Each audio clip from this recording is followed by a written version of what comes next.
Thank you for joining us. This is Paul Wilson. And Chris Emke. Manfred Schreyer with Longhorn Fab Shop. And you're listening to the Diesel Performance Podcast. Live. At UCC 2018.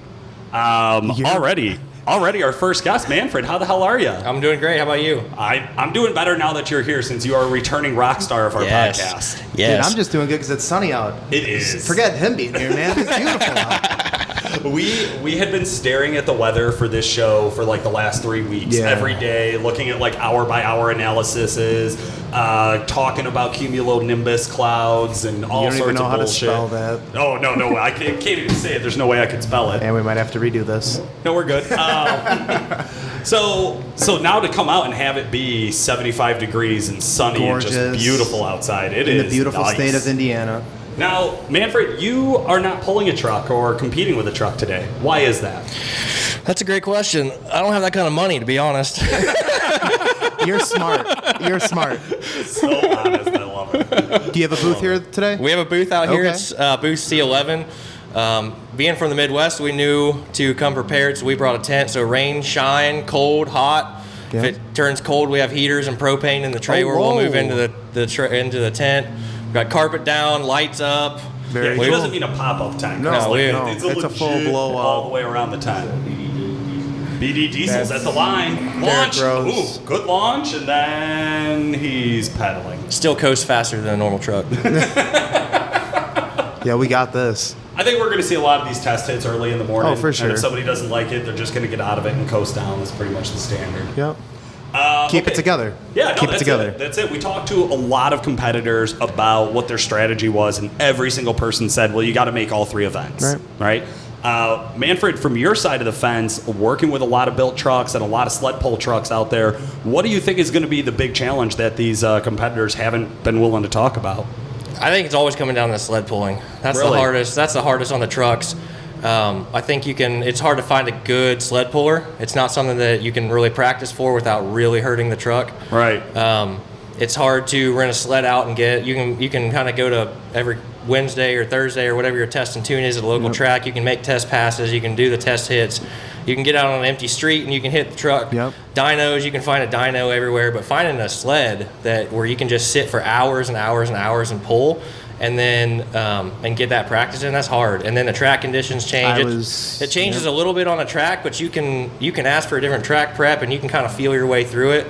But on clay, you don't know what you're getting, where the clay came from, just in our local area on the circuits. Right. The guys know, man, this track halfway down is soft. You got to, but then if you start on the one side and you get down there, you're going to have to kind of veer the truck or tractor over the other side because it starts soft or gets hard and vice versa. So you never know what the track is. You never know what's underneath the track once they start going. So that's a tough one, I think. Yeah, definitely a different dynamic. We have guys from all over the country here and in Canada, so the ground's definitely different, all around. Yep. I'm sure you deal with that, with customers and things like that. So I agree. I think that's a big challenge that no one's ever really discussed with all of our interviews. Well, also UCC, this is not a regular sled pull track. Last year, they actually dug out a sled pull track. So they actually went out, moved some earth around, set it up, squared it up, made sure everything was good and level, scraped it. We did have a rainstorm last year, Saturday night, Sunday morning, right before the pulls. They had to go out and scrape it again, clear the water off. This year, it's on the circle track, which I've been to quite a few pulls on a circle track, and my personal experience is a lot more gravel. Oh, yeah. And that's kind of what I'm worried about. Now, I have not gone out to put eyes on where we're going to be sled pulling on Sunday. But if there's gravel, I think that's going to change a lot of plans for a lot of guys. Even guys like Tony Burkhart, who are hardcore sled pullers, probably one of the only hardcore sled pullers at the event this year. That thing lit He just and sent took it off. He didn't care. That was a launch. impressive. Yeah, that's somebody who may only have to make one pass right there. Wow. Sorry, guys. As we're talking, we're sitting looking out the window watching drag racing and dynoing going on while we're doing these interviews. It's hard to focus. It is. I mean, it's hard to focus listening to Paul on a good day, and I'm sitting there like I have something to look at. I can block them out altogether. Win-win. But the sled pull track I think is going to be a real tough one for everyone. I also think, like last year, the drag strip ate up a lot of trucks. A lot of guys did not make it past this drag strip. I think you're going to see a lot slower times this year on the drag strip. You think people are going to dial it back? Nobody's going to try to beat Levon? Unless you've made test passes somewhere else and you know you got a guaranteed number to beat him, why waste a truck at that point? There's so many NHRDA racers here, though. I mean, that's true. But this is one event. You'll know the guys that know they can beat him. The guys that have made a test pass and know they can beat his time or get close, they're going to try to inch up onto him, and I think hope that something happens and he can't make a good pass or can't get the truck to hook. But they got a sticky track this year. Yep. It's warm out. The sun's out. It's hot. It's humid. It's thick. If you don't know you can beat it, it's a risky move to send that thing and bust an input or snap a crank or anything else, or you get a truck to shutter, and you may or may not come out. I'll just say, looking at the passes so far, he's already a second ahead of the next guy. Yeah, that's just right out the gate. Yeah, we're an hour into the day. But already a second, that's huge. That's where I wonder, personally, whoever is out there in the lead, you got to imagine that they're just going to sit back and wait for somebody to beat them. Right. And then decide, okay, I'm going to go make another pass. Yeah. Keep in mind, the track's open for 12 hours today. That's strategic, though, too. Yeah. And Levon's proven that they do things in a strategic manner. Right.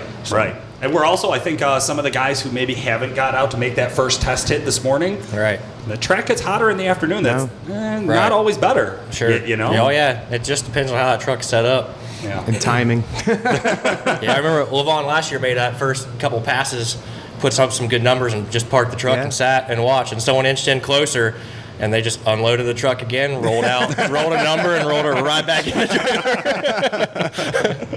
I love it. Okay, Manfred, what do you got in the booth? What'd you guys bring this year? So we brought a full frame that displays all the parts already bolted onto the frame, so people can see exactly how things bolt together, where they mount, how everything works. Everything's kind of stripped off the frame, so you can look around it, look underneath it. We have our normal traction bar set up. We have sled pulling hitches on there that bolts into the rear member of the truck.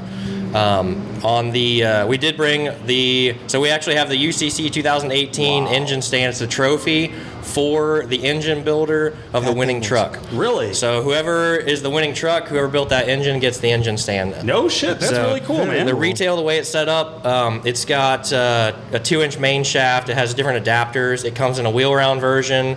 That takes up like 48 by 48 square foot or inch section of your shop. If you want to condense it down, that front nose actually unbolts from the adapter, and it is welded to a 20-inch, 3/4-inch plate that bolts down to the shop. So if you're someone that builds engines, you want a good engine stand, but you don't want to take up a bunch of shop space or roll it around all the time, it takes up a 20-inch diameter circle when everything's like the adapters are detached off of it, and just sits bolted down in the concrete in the corner of the shop. And we bolt the adapters up to it, forklift the engine up to the engine stand, bolt it in the engine stand, and then you have a fully functioning gearbox on it, rotates both directions. Oh wow! It's in a worm gear setup, so you don't get a lot of backlash through the motor. Right. If you stop it, it pretty much stops wherever. If you were, in theory, if you were to want to really hold on a motor or torque it down, and you were putting a lot of pressure on it for a long period of time, worm gears can backfeed really slow. So we do have the controller we have has a DC brake on it, so the motor will actually lock up and hold the worm gear so it won't rotate at all. No shit. So yeah, the retail on this one's like the way we have it decked out. Obviously, it's decked out for the engine builder and everything, so it's got all the good stuff. So it's a little over $4,000 for the engine stand, but the engine builder gets it, and that's not something that everyone would have to have. We're going to have hand crank options for them, and obviously it's got a really, really nice 2-coat powder job on it, and all the bells and whistles for the guys. So they're going to be, for the normal shop, they're going to be able to get into an engine stand for less than $3,000 that they could swing a fully dressed Duramax engine or a Cummins or a Power Stroke or whatever. So the idea is that the motor can be fully dressed. And we even do the adapters so that on the Duramaxes, on like the newer trucks, you can't put the manifolds in once the engine's in the truck. So you can go as far as manifolds, up pipes, all the coolant system, the starter. If we pull them out ahead of time, but you could bolt it all up. You could run the motor off of the stand if you wanted to. It's all side mount and clear. So we put a lot of time into it. So we have one on display, and it's rotating. So anytime you have something spinning in the booth, people just stop and stare. Give me your money. I don't know what to do. You're like, you all right? And they just shake their head. I love it. That's awesome. I love it. Cool, man. Any competitors or qualifiers you're excited to see go at it today? We've sent a lot of traction bars out. Qualifiers we're really excited about is Holly Rock. Holly Rock last year spun an entire axle underneath their truck, something we had never seen before with a set of bars. At that point, there's so much carnage, it's impossible to tell what failed. Right. It actually stripped, so there's a leaf spring perch on the axle. It's about 3/8 to ½ inch. It kind of depends on where you measure it, the way they're bent and welded on there. It actually stripped those off the axle. Oh my God. So we weren't taking any chances this year. We went ahead, we built an Ultimate Series over the Ultimate Series traction bars over the off season. We designed them to fit almost every truck. They're really popular, the 3rd and 4th gen Dodges, because they have such weak U-bolts in the back. Right. And they're flipped the wrong direction to do our standard U-bolt setup, bolt-on traction bars. So with this setup, we actually flip the U-bolts and go, they're 3/4 inch U-bolts that flip down, and then it's a 3/8 plate and a rear bracket that goes underneath the axle. Oh, no shit. It's built specifically for the Dodges, but you can put it on a Duramax, you can put it on the Fords. Comes with the U-bolts, the brackets, and everything. So we got that out on the Holly Rock truck this year. We had all the U-bolts. We have a manufacturer that's close to us that does high volume U-bolts.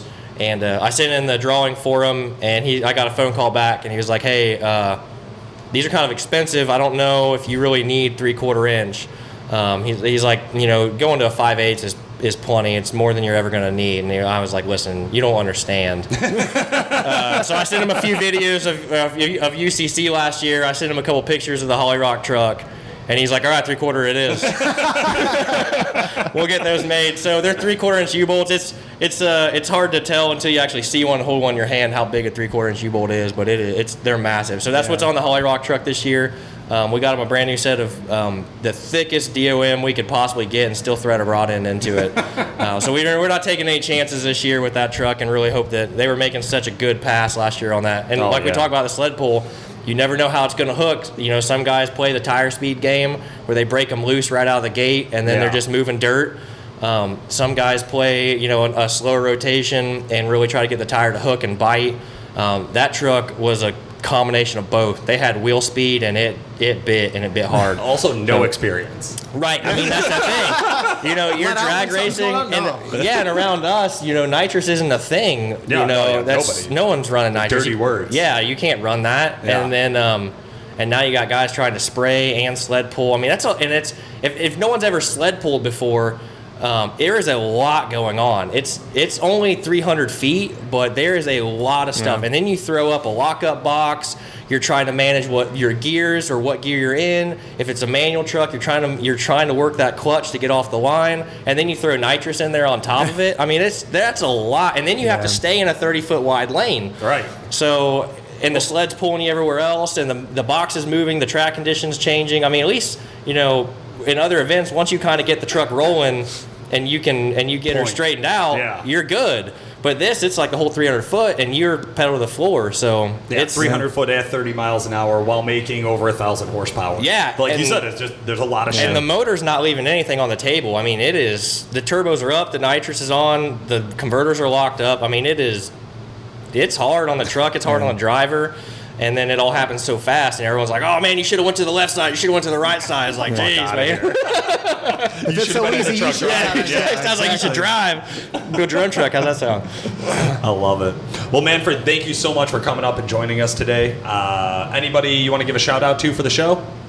Just everyone here. I mean, these guys, the competitors for sure. We all have booths set up here, and most of the competitors have a small booth set up, so they're not really bringing in a lot of income from these shows, but they're showing out a lot of money. Yeah. So, I made a post earlier about these guys, that these are the guys, they're a different breed. Yeah. Like, they are, they'll come out here, most of us, you hear a funny noise, you see fire, you see whatever, the truck shakes, and you're going to let out of it, and you're the guy, like, the rest of the day, like, leaning forward towards the dash, like, what's that? What's that? You hear that? That sounds kind of funny. These guys, man, the flames start coming, the motor starts shaking, and they don't care. They lay that throttle down, both hands on the wheel, and just let it eat. Say their Hail Marys. Yeah, I mean, that's it, and that's what they do. They hope the firewall holds up and the Lexan in the front, and the body keeps all the parts in. From the crowd, and they send it, and that's what we're all here for. That's what we all enjoy. We enjoy making the parts for these guys to run, and we couldn't ask for a better show. So It's well put together. It's running smooth, and we got a full crowd already. And people are supposed to be at work, so I don't know what job they have, but they're out here walking around buying stuff already. So I think that every day talking to guys, it's like, don't you work? 9 to 5, is that normal these days? Yeah. I don't know. Yeah, and it's cool. these people are, if they're here, right, and it's Friday, they've taken off work for this. Like, this is a commitment. They've paid good money for tickets. It's a hotel. It's, it's the food. It's the commute. It's the airplane. It's the camper. It's all this stuff. And these people show up for this. Yeah. And that's a pretty cool and amazing feeling to see that people are willing to take time out of their life to see our booth, to see the parts, to see the competitors. Yeah. So it's a pretty cool feeling. So I'm pretty blessed and excited about it. Well, that's awesome. Well, thank you so much for joining us and letting our listeners have a little insight into what it looks like over at Longhorn Fab Shop. Thank you. You guys have a good day.